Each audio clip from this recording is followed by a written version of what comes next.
اعوذ باللہ من الشیطان الرجیم بسم اللہ الرحمن الرحیم۔ اللہ تبارک و تعالیٰ کے نام سے شروع جو بڑا مہربان اور نہایت رحم کرنے والا ہے۔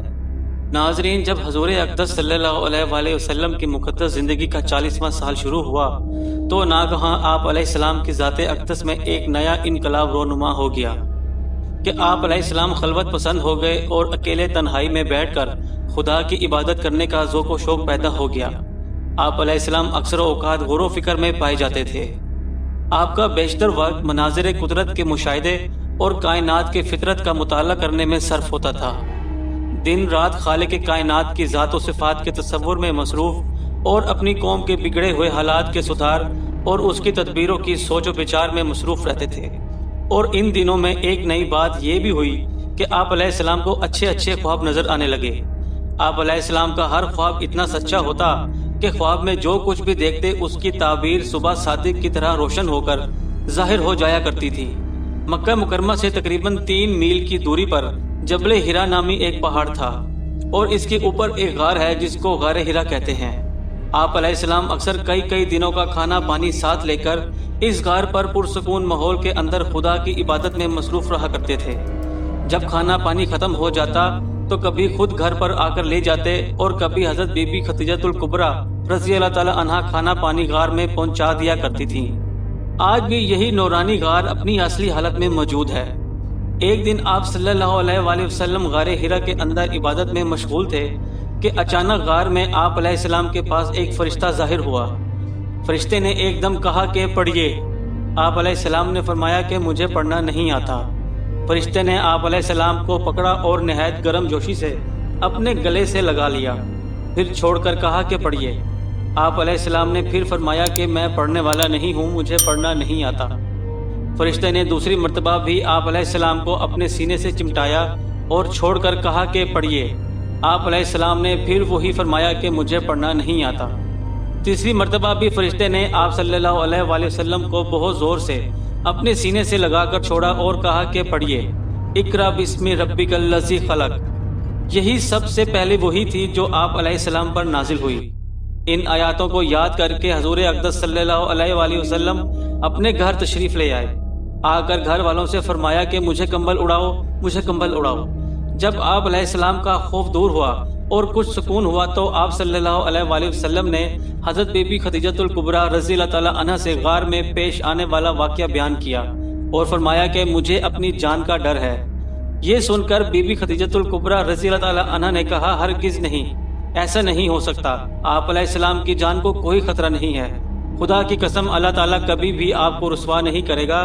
آپ تو رشتہ داروں کے ساتھ بہترین سلوک کرنے والے ہیں، دوسروں کا بار خود اٹھاتے ہیں، خود کما کر مفلسوں اور محتاجوں کو عطا فرماتے ہیں، مسافروں کی مہمان نوازی کرتے ہیں اور حق اور انصاف کی خاطر سب کی مصیبتوں اور مشکلاتوں میں کام آتے ہیں۔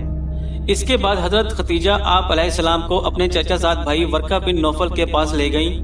ورقہ ان لوگوں میں سے تھے جو موحد تھے اور اہل مکہ کے شرک بت پرستی سے بیزار ہو کر نصرانی ہو گئے تھے اور انجیل کا عبرانی زبان سے عربی میں ترجمہ کیا کرتے تھے۔ بہت بوڑھے اور نابینا ہو چکے تھے۔ حضرت بی بی خدیجۃ الکبریٰ رضی اللہ تعالی عنہا نے ان سے کہا کہ بھائی جان، آپ اپنے بھتیجے کی بات سنیے۔ ورقہ بن نوفل نے کہا کہ بتائیے، آپ نے کیا دیکھا؟ آپ صلی اللہ علیہ وآلہ وسلم نے غار ہرا کا پورا واقعہ سنایا۔ یہ سن کر ورقہ بن نوفل نے کہا کہ یہ تو وہی فرشتہ ہے جس کو اللہ تعالیٰ نے حضرت موسیٰ علیہ السلام کے پاس بھی بھیجا تھا۔ پھر ورقہ بن نوفل کہنے لگا کہ کاش میں آپ صلی اللہ علیہ وآلہ وسلم کے اعلان نبوت کے زمانے میں تندرست و جوان ہوتا۔ کاش میں اس وقت تک زندہ رہتا جب آپ کی قوم آپ کو مکے سے باہر نکالے گی۔ یہ سن کر آپ صلی اللہ علیہ وآلہ وسلم نے بڑے تعجب سے فرمایا کہ کیا مکہ والے مجھے مکے سے نکال دیں گے؟ تو ورقہ بن نوفل نے کہا کہ جی ہاں، جو بھی آپ علیہ السلام کی طرح نبوت لے کر آیا، لوگ اس کے ساتھ دشمنی پر کمر بستہ ہو گئے۔ اس کے بعد کچھ دنوں تک وہی اترنے کا سلسلہ بند ہو گیا۔ آپ صلی اللہ علیہ وآلہ وسلم وہی کے انتظار میں مضطرب اور بے قرار رہنے لگے، یہاں تک کہ ایک دن آپ صلی اللہ علیہ وآلہ وسلم کہیں گھر سے باہر تشریف لے جا رہے تھے۔ کسی نے کہا، یا محمد صلی اللہ علیہ وآلہ وسلم کہہ کر پکارا۔ آپ علیہ السلام نے آسمان کی طرف سر اٹھا کر دیکھا تو نظر آیا کہ یہ وہی فرشتہ جو اس دن غار میں آیا تھا، آسمان و زمین کے درمیان ایک کرسی پر بیٹھا ہوا ہے۔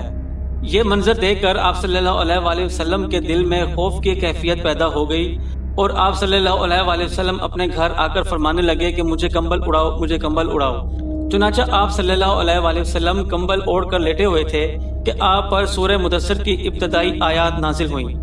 رب تعالیٰ کا فرمان اترا جس کا ترجمہ یہ ہے کہ اے چادر اوڑھنے والے کھڑے ہو جاؤ، پھر ڈر سناؤ اور اپنے رب ہی کی بڑائی بولو، اور اپنے کپڑے پاک رکھو اور بتوں سے دور رہو۔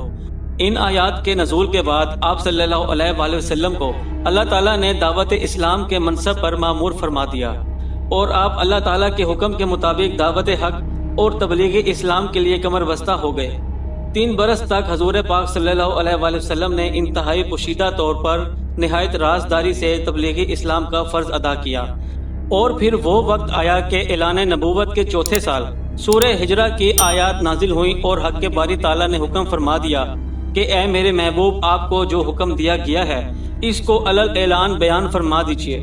چنانچہ اس کے بعد آپ صلی اللہ علیہ وآلہ وسلم اعلانیہ طور پر دین اسلام کی تبلیغ فرمانے لگے، شرک اور بت پرستی کی کھلم کھلا برائی بیان فرمانے لگے، جس کے رد عمل میں تمام قریش بلکہ تمام اہل مکہ بلکہ پورا عرب آپ کے مخالف کمر بستہ ہو گیا، اور صلی اللہ علیہ وآلہ وسلم اور مسلمانوں کو تکلیف دینے کا ایک سلسلہ چل نکلا۔